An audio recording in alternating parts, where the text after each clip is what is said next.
Welcome to the English Speaking Practice Podcast. Picture this. It is Monday morning. You are at the office, standing by the coffee machine. A colleague walks up, smiles, and asks, "Hey, how was your weekend?"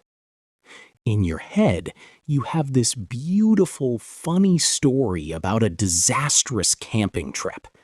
You want to tell them about the rain, the raccoons, the cold coffee. But when you open your mouth, what comes out is, "I went camping. It rained. I slept. It was bad." Your colleague nods awkwardly and walks away. You stand there, holding your cup, feeling completely frustrated. You know the words, but you just cannot connect them. Your personality completely disappears. If this has ever happened to you, please take a deep breath. You are not alone, and your English is not broken. Welcome to the podcast, everyone. I am Anna. And I am Mark. Today, we are going to fix that awkward coffee machine moment. We are going to talk about how to sound like yourself in English, not by memorizing heavy grammar books, but by making tiny, gentle changes to how you link your thoughts. If you enjoy our conversations, please subscribe to our channel and share this episode with a friend who might be struggling with their confidence. It really helps us grow. Absolutely. Let us start by talking about the problem Mark just described. We call this the robot phase. And this brings us to our first key phrase for today. Speak like a robot. Mark, how would you explain this to someone?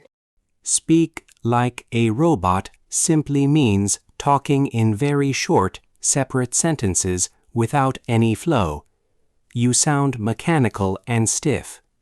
It is like playing a piano with just one finger. You press a key, you stop. You press another key, you stop. Yes, you are making sounds, but you are not making music. That is a perfect picture. For example, if you describe your evening by saying, "I went home. I ate dinner. I watched a movie," you speak like a robot. Let us repeat that for our listeners. Speak like a robot. Speak like a robot.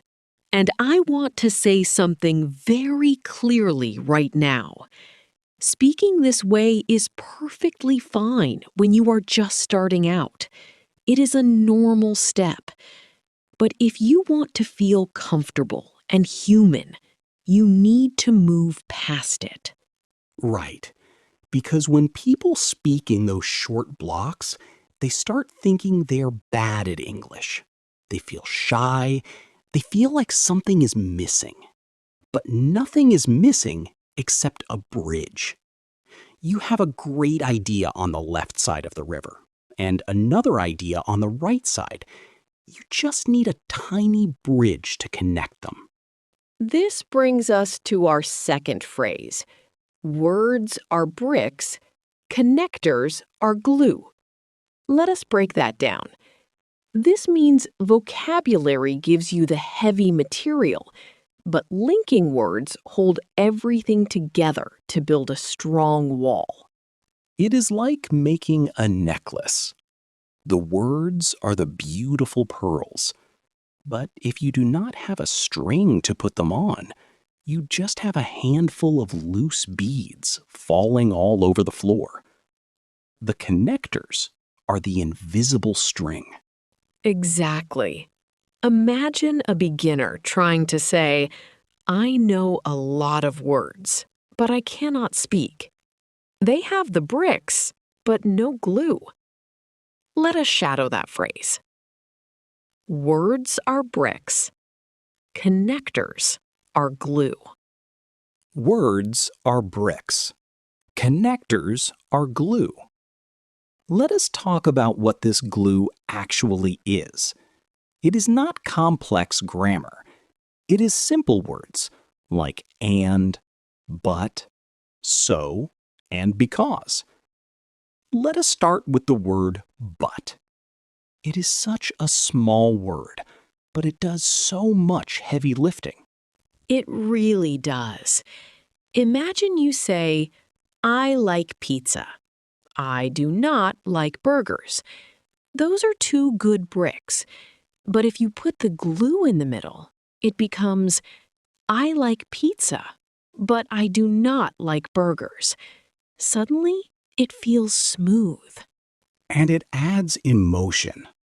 Life is full of contrasts. We have plans, but we face problems. We have dreams, but we have fears. Using this tiny word shows the reality of a situation. Let us look at our next phrase, which explains this feeling perfectly. English without connectors feels flat. This means that if you do not use linking words, your speech lacks energy, emotion, and depth. It sounds boring. It is like drinking soda that has been left open on the table for 2 days. The flavor is there, but all the bubbles are gone. It is totally flat and disappointing. Yes.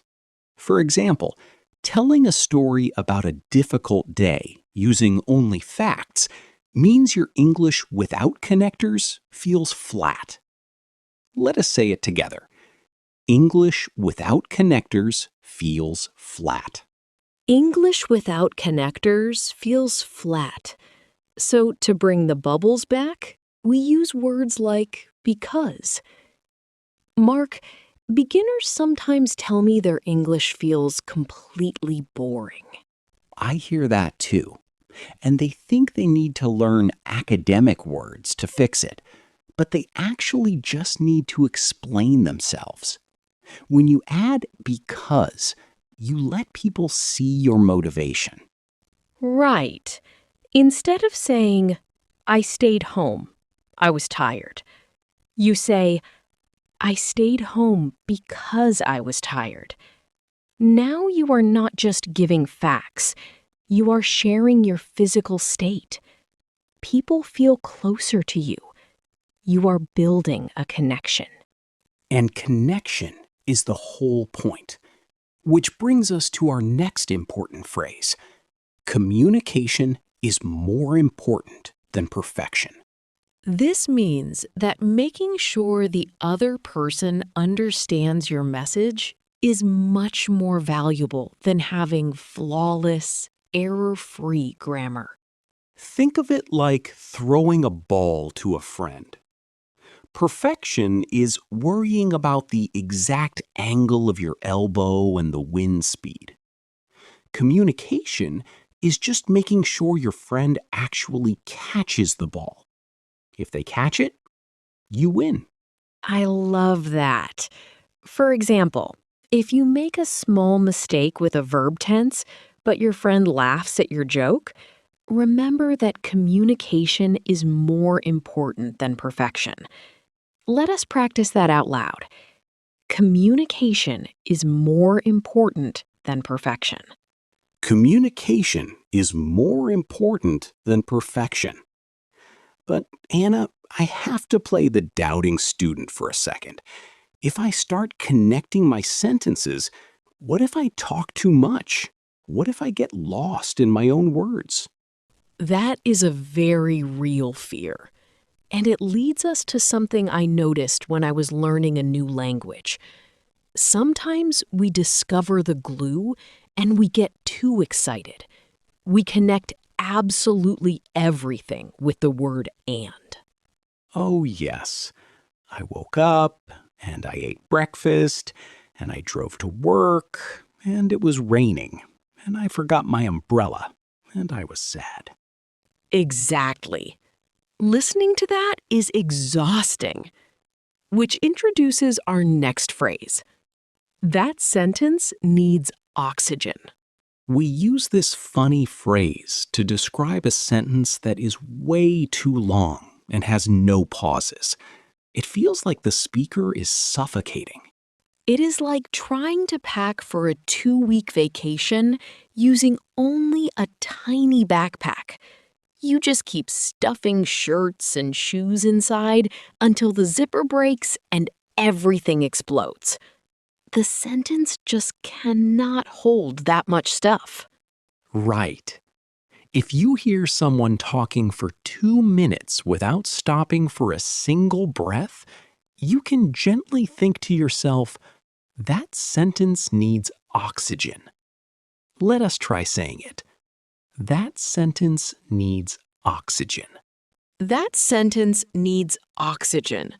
So, how do we fix this? I want to share a personal insight here, a little hack that really helped me when I struggled with this exact problem. I call it the rule of 3 sentences. The rule of 3 sentences? That sounds very practical. Tell me more.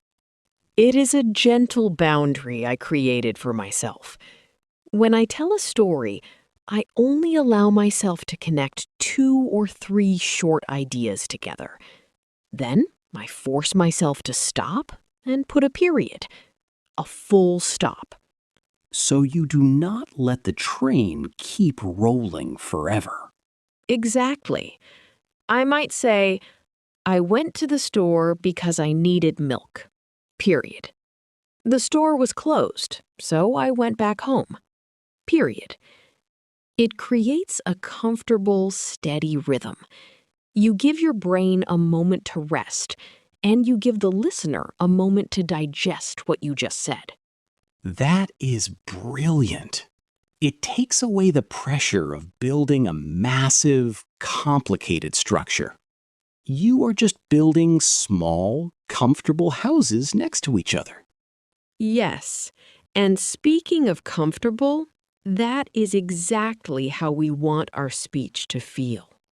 We want it to flow. Let us look at our next target phrase. My English started to flow. This means your ability to speak became smooth, continuous, and natural, without awkward stopping and starting. Imagine pouring honey from a jar. It falls in one thick, beautiful, continuous ribbon. It does not drop in hard, heavy chunks like rocks. That continuous ribbon is the flow. Beautiful metaphor. For example, once I stopped translating every single word in my head, my English started to flow. Let us say it together. My English started to flow. My English started to flow. And to get that flow, you need variety. You cannot just use and or but. You need words that organize time. Yes, words like when, before, and after. These are magical. They turn a list of random events into a real story. Let us compare. You could say, I arrived home. I took off my shoes. I felt relaxed. That is fine. But listen to this. When I arrived home, I took off my shoes and finally felt relaxed. The meaning is the exact same. We did not use bigger words, but time becomes clear. The listener can actually see the movie playing in their head. But Mark, there is another thing that blocks people from speaking smoothly. They are terrified of silence. They think if they pause for even 1 second, they look stupid. Ah, the fear of the pause. This is a huge issue. Natural speech actually requires pauses. Native speakers pause constantly.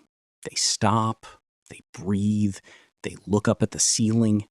So, how do we make pausing feel less scary? Let me share a little trick I discovered recently. It completely changed how I handle silence in conversation. I started using what I call linguistic airbags. We usually know them as fillers. Fillers? You mean words like, well, you know, or actually? Are those not considered bad habits? In academic writing, maybe, but in casual, real life conversation, they are lifesavers. Let me explain.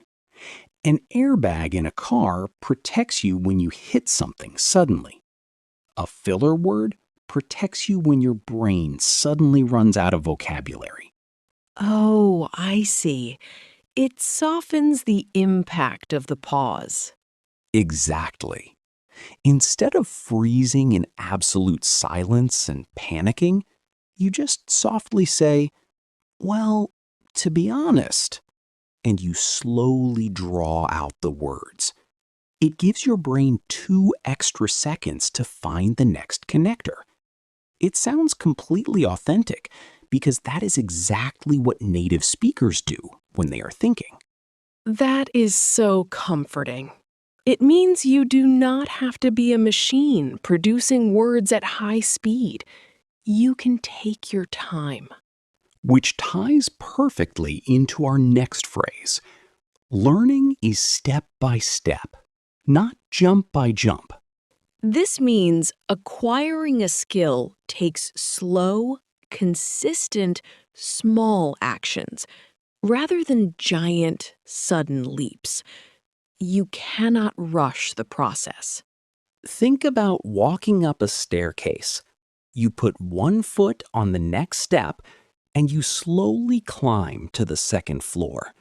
You do not stand at the bottom, bend your knees, and try to jump directly to the top landing. You would break your legs. Right. For example, if you get frustrated that you cannot speak perfectly after 1 month of study, remind yourself that learning is step by step, not jump by jump. Let us shadow that. Learning is step by step, not jump by jump. Learning is step by step, not jump by jump. So if someone is listening to us right now and they want to take one small step today to practice connecting sentences, what should they do? I have a fantastic, quiet little routine that I highly recommend. I call it the voice journaling method. Voice journaling, like writing in a diary, but talking? Exactly. But you do not need anyone else to listen. When you are alone in your car or walking in the park, open the voice recorder on your phone. Just talk for 1 minute about what you did today. And let me guess, the first time you do it, you will probably speak like a robot. Exactly. You will hear yourself saying, I woke up. I drank coffee. I went outside. And that is perfect. Do not judge yourself. But then listen to the recording. Find just 2 places where you could add the word so or because. And then record it again. Yes. Record that same minute a second time using those connectors. You will immediately hear the difference in your own voice. You will hear the flow. It is a very safe, private way to build your skills without the pressure of a real listener. I love that. It takes away the fear, because fear is what usually destroys clarity. And that brings us to a very important concept. Our next phrase is clarity is confidence. This phrase means that when you speak in a way that is easy to understand, you naturally feel much stronger and more self-assured. Imagine trying to walk through a dark room full of furniture. You walk slowly, Your hands are shaking. You are scared of hitting your toe. That is speaking with confusing grammar. But clarity is like turning on the light. You can see the path clearly. You walk fast and tall. Beautiful. If you keep your sentences clear and simple, you will realize that clarity is confidence. Let us say it together. Clarity is confidence. Clarity is confidence. When you focus on clarity, you stop caring about sounding like a professor. You stop trying to win what we call grammar trophies. That is our final target phrase for today. Grammar trophies. A grammar trophy is an imaginary prize you think you get for using perfectly complicated, advanced grammar rules in casual conversation. It is like buying heavy, uncomfortable, shiny plastic medals and wearing them to the grocery store. Nobody cares about them. They just get in your way, and they collect dust on a shelf. Exactly. For instance, if you are afraid to speak because you might mix up the perfect continuous tense, remember that nobody gives out grammar trophies in real life. Let us repeat that phrase. Grammar trophies. Grammar trophies. We want to completely eliminate the idea of winning language. Language is for connecting humans. It is for sharing the funny story about the raccoons at your campsite. It is for complaining about the rain. It is for showing your personality. If your sentences feel short today, they will grow tomorrow. If your voice shakes today, it will become steady. Just focus on finding one small connector, one piece of glue to link your thoughts. Do not carry heavy bricks around all day. Start building comfortable, easy bridges instead. Please do not rush. Give your sentences oxygen. Use fillers to cushion your pauses. Limit yourself to the rule of 3 sentences. And try recording your voice in private. You are doing much better than you think you are. Be gentle with your progress. If you found today's episode helpful, please give this video a like and leave a comment below. Try writing just one connected sentence about your day using the word because. We would love to read them.